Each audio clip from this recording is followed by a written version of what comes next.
Today we have two tinnitus doctors and we're here to answer questions all about sound. So on our YouTube channel, you guys comment and leave questions for us. We do our best to answer them. So in today's video, I've selected 5 of the most relevant questions about sound therapy for tinnitus treatment, and we're gonna jump into them right now. We're here at our South Florida clinic. My name is Dr. Ben Thompson. This is Dr. Tricia Scaglione, and we have in front of us some different sound therapy devices that actually help our patients, and we're gonna be answering these 5 questions. Let's start with number 1. So Dr. Ben, how do you set volume for sound therapy? Great question. Number 1, sound therapy volume. Here's what I've found. A beginner mistake is to put the sound therapy louder than the tinnitus, and that's considered complete masking or covering the tinnitus. So how this works neurologically is that the brain needs to still perceive some degree of tinnitus in order for it to do what's called habituate to the sound. So push the sound into the back of the perception. In order for that to happen, the brain needs to be aware or slightly perceive the tinnitus at least. So I don't want you to completely cover it. The optimal volume setting for sound therapy would be, say my tinnitus is here at a 5 out of 10 volume perception. I'd want my sound therapy to be less than a 5, ideally somewhere between 2 and 4. Somewhere that's comfortable and I can sustain listening to that level, but it's not interfering with my ability to hear people or hear environmental sound. You might hear people refer to it as the mixing point too. Absolutely. Yeah. What is the mixing point? Hey, it's Dr. Ben. I'm at our San Francisco clinic sound booth, and that's Dr. Priscilla, who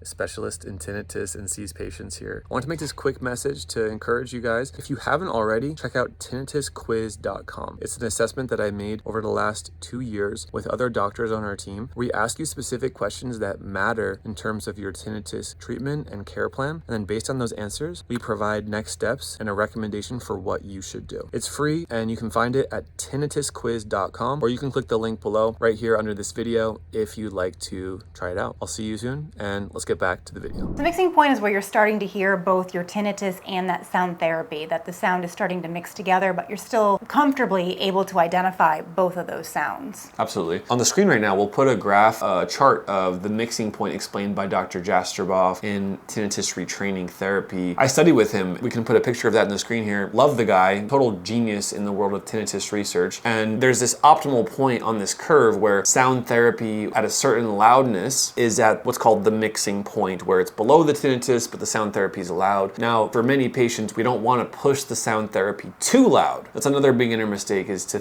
logically think, oh, more sound therapy is better, louder is better. And it's actually not always the case, because the benefits of sound therapy come down to more of the duration of use at a comfortable level, and then how we're listening to it, what devices we're using, and how that fits into a tinnitus treatment timeline. As you guys are watching this video and looking for sound therapy solutions, I also wanted to highlight that many patients need a clear direction and path for how they can get their tinnitus better. It's part of what you're learning today, but there's a lot more to it than just sound therapy. So about 2 years ago, I created tinnitusquiz.com. It's a free online assessment that a group of our doctors and I created. You'll answer some brief questions, and then you'll be directed on the next step for your path to relief or managing your tinnitus. So if you want to try that out for free, you can do so at tinnitusquiz.com. We'll put the link right there on the screen, or you can check below. Now let's jump into question number 2. This is a comment here from YouTube. This is for you, Dr. Tricia. The question is, do I have to be listening to sound therapy to get relief in the moment, or is it actually a long-term treatment where a duration of sound therapy use will still make my tinnitus better even when I'm not listening to the sound therapy at some point? Yeah, that's a question I get asked almost daily, especially when I'm starting to fit a new patient, starting new treatment. At the beginning, when you're first wearing your sound therapy, hopefully you're having a form of relief. That's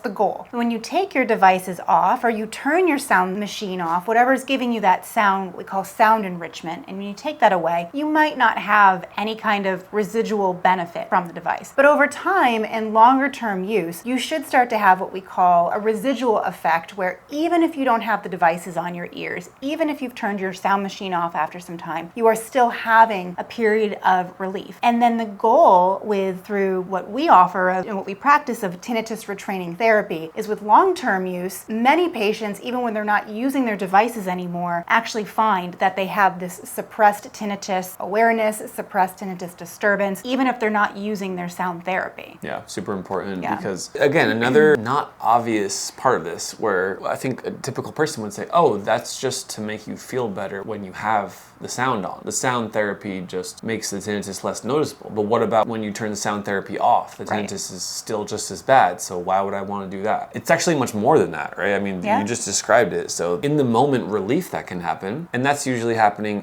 in the first minutes, hours that someone's using it. But then there's what's the arc of this person's tinnitus treatment, right? If someone is attempting to reduce the baseline level of tinnitus, let's say from a 5 out of 10 down to a 2 out of 10, well, that's not going to happen in just one sitting of sound therapy. Right. That's likely going to take months for the average patient who needs that kind of treatment. So this is starting to make sense, I think, and hopefully you guys who have similar questions are starting to integrate this. I wanted to add a bonus question. You ready for this one? Yeah. So we got a little bonus question, Bring it on.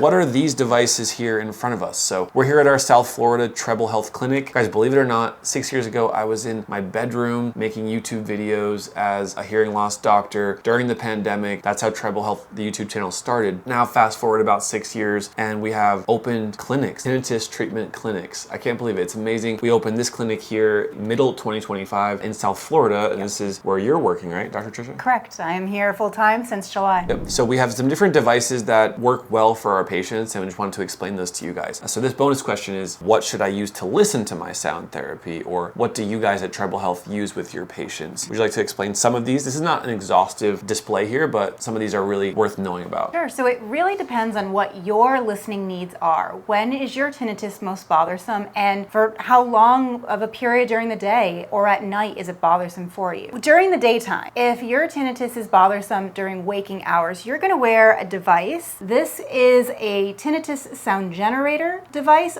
or a hearing aid. It can actually be used as either. So if you have normal hearing but you have tinnitus, you're going to wear this device and it's going to produce a really soothing, relaxing sound that is a form of sound therapy that can promote habituation. And then if you also have hearing loss, we can put your prescription in here from your hearing test and be able to also help you with your hearing loss needs as well. So it can be essentially a 2-in-1 device here. And that's worn on the ear, right? Correct. Do those fit your ears? They do fit my ears. Okay. So the device here, this is essentially the body of the device where the computer chip and the battery are inside of it. And then there's this small plastic piece that will come along. You'll see the side of my face. And then it's a little teeny tiny speaker box at the bottom here, a rubber tip, which we call a dome. Some people have a custom mold that go on the end. So when I put this on, a hard piece, the body of the device goes behind my ear, and then the little rubber tip goes into my ear and just tucks right in. Love it. I love it. You can see this part, I mean, your hair literally looks like the exact same color as this, but it works well with flesh or different hair as well. This piece right here is alongside the skin. The body of the device is back behind the ear, can't see it. And then inside of the ear canal, there's that rubber tip, but you can't see it as well. I've had countless patients tell me, wow, Dr. Ben, how did I get by without this device?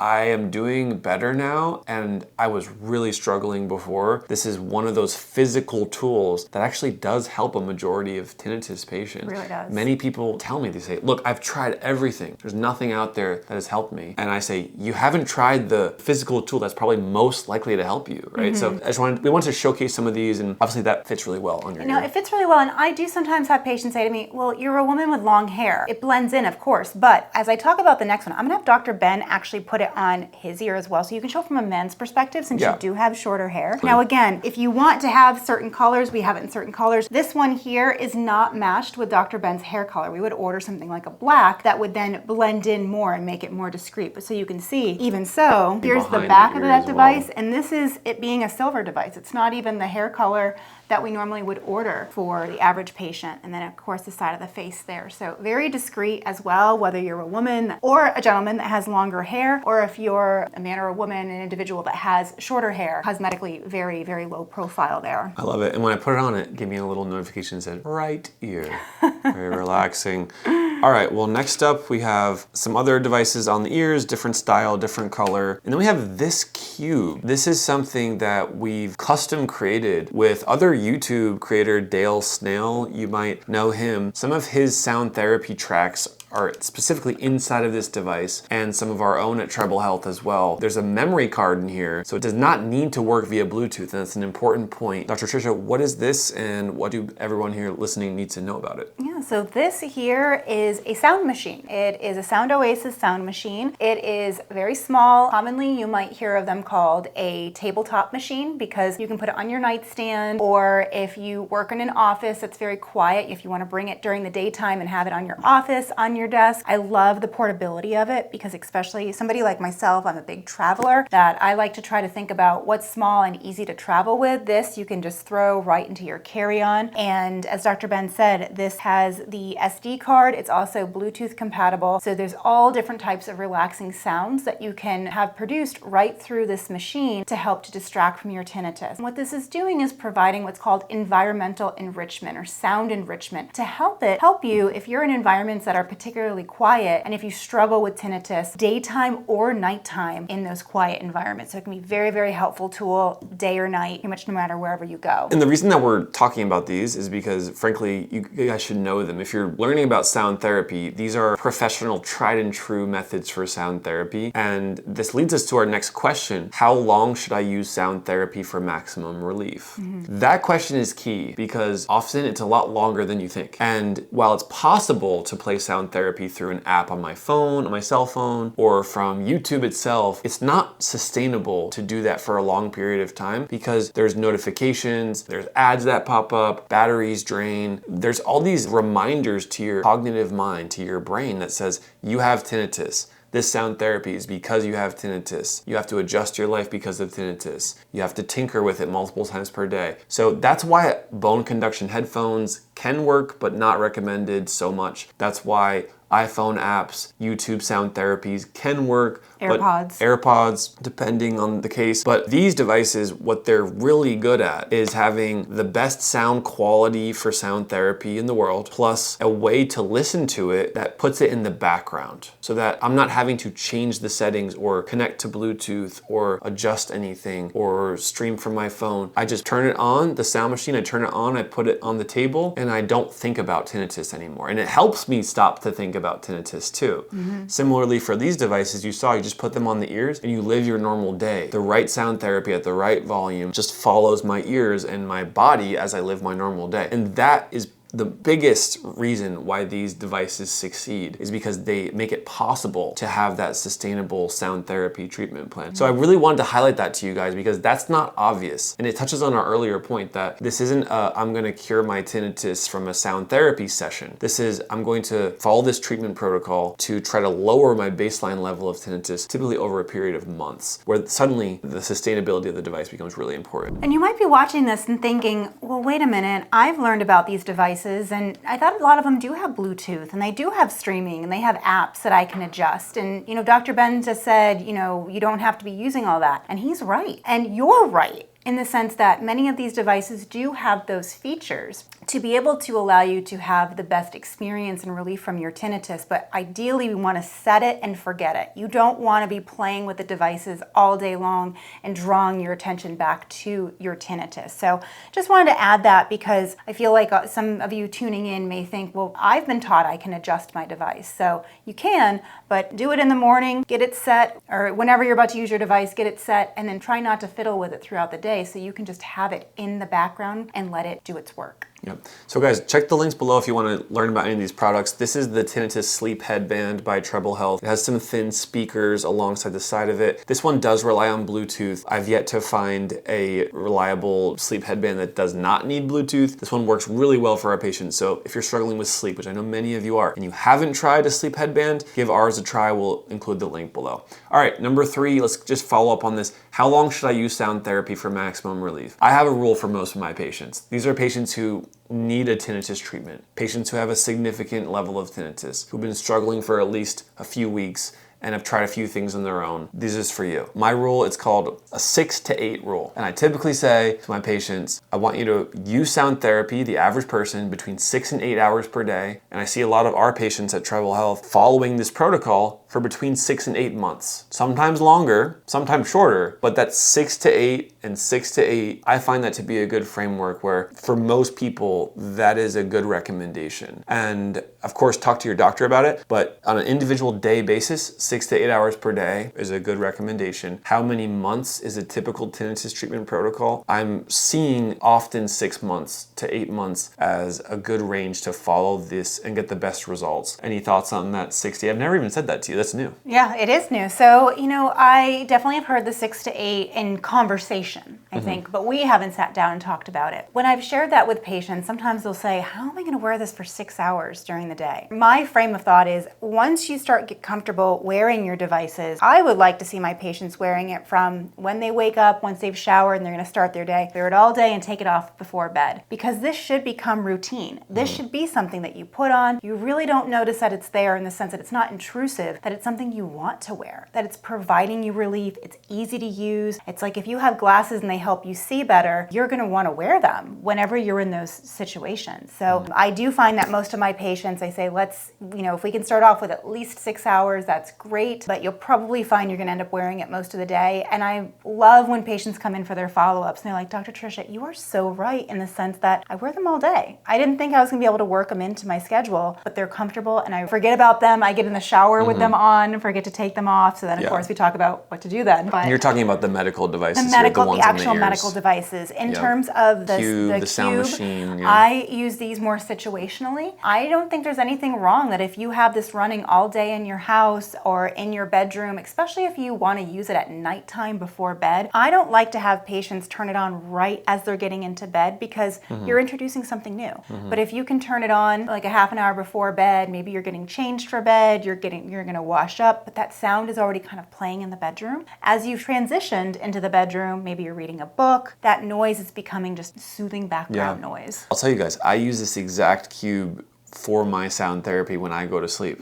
It's not necessarily for my tinnitus. I have a mild level of tinnitus, but I just like sleeping with white noise. So this is a very useful, very good device. If you're watching this video and looking for sound therapy products that can be the right fit for you, we've mentioned in this video, we have this sound machine by Treble Health with our special sounds inside of the memory card. It's more top sounds from YouTube. You can listen to them ad-free, no Bluetooth, really good. And then this sleep headband by Treble Health with some thin speakers alongside it. The sound machine and the headband, we package them together in a product that we have on Amazon right now. It's called the Treble Health Day and Night Kit. So if you're looking for tinnitus relief, some things that you can use during the daytime and the nighttime, have this available on Amazon. It's affordable. It's right there for you guys. You can get it shipped to your house on Amazon Prime. So what you can do is you can look below this video or check out right there where you can purchase the Treble Health Day and Night Kit. And if it's on Amazon, it has like a trial period. So make sure it's working for you. And if it's not, reach out to me and let me know why. Now back to the video. Let's jump to question number 4. We've got a few more for you guys. Can I use headphones for listening to sound therapy? I love this question. And if you're someone who is listening and you have a question, you have a specific question you want us to answer, comment below. We'll be reviewing them. We'll try to include it on another video. Can I use headphones for listening to sound therapy? What are your thoughts? Why not? I think it's a good starting point for some patients that if they, for some reason, do not need the prescription devices, if they're cost prohibitive, if there's something that is keeping a patient from being able to have access to the actual prescriptive devices, then I think that we can try something. I think something is better than nothing. And a lot of times patients can have relief right at their fingertips by things they might already have in their house. We really try to encourage patients to use devices that leave your ears more open so you have access to your everyday environment. Occluding your ears or blocking your ears up with something like an AirPod or headphones that completely block it up, you potentially risk being able to hear your tinnitus more because the tinnitus is happening in the brain. So if you cover up your ears, you could be potentially hearing it more. Let's talk about that because I think that's interesting. So tinnitus is relative based on the amount of background noise. I think that's pretty clear because if I'm in a quiet place like falling asleep at night, that's when it's the loudest or the most intrusive. If I'm walking down the city street or walking down my street in my neighborhood to get a coffee, I don't even think about my tinnitus. I frankly don't even hear it. But what happens, guys, is when you occlude your ears, you're having all the sound coming into your auditory brain is being processed, and occluding the ears turning down the outside world, that has a higher risk of making the tinnitus louder. And it also creates this artificial sound environment where all of the sound I'm hearing is processed through the electronics. None of it is natural. So when I take those headphones off, it's like, whoa, that's a stark difference. I go right back to bothersome tinnitus.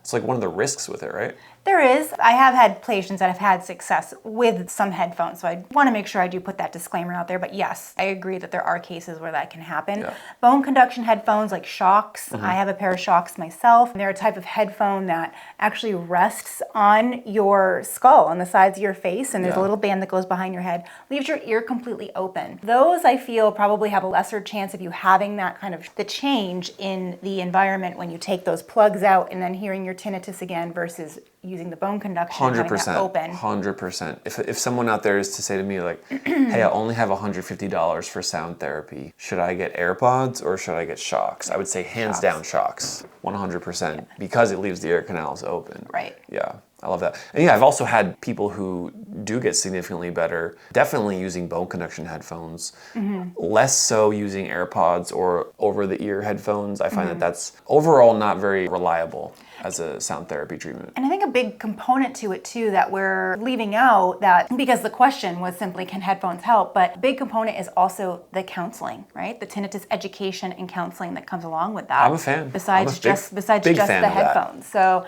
that part is just so important to help with realistic expectations, what that tinnitus management journey looks like, and modifications and settings. Yeah, absolutely. All right, let's jump to number 5 here. So, can I use sound therapy at a volume louder than my tinnitus when sleeping? I love this question. Into the details, and I'll take this question. So, let's say you're using a Treble Health sleep headband or one of our sound machines, this nice cube here that we give to all of our patients who sign up for one of our treatment programs. Let's say you're using one of these and you're going to sleep at night. You can have the sound therapy louder than your tinnitus when you're falling asleep. The way I explain this is that habituation in this tinnitus retraining protocol, it's during waking hours. It's when the mind is conscious. When you're asleep, you can do whatever you need to fall asleep. If you can fall asleep with the sound therapy softer than your tinnitus, try that. That's ideal. Yeah.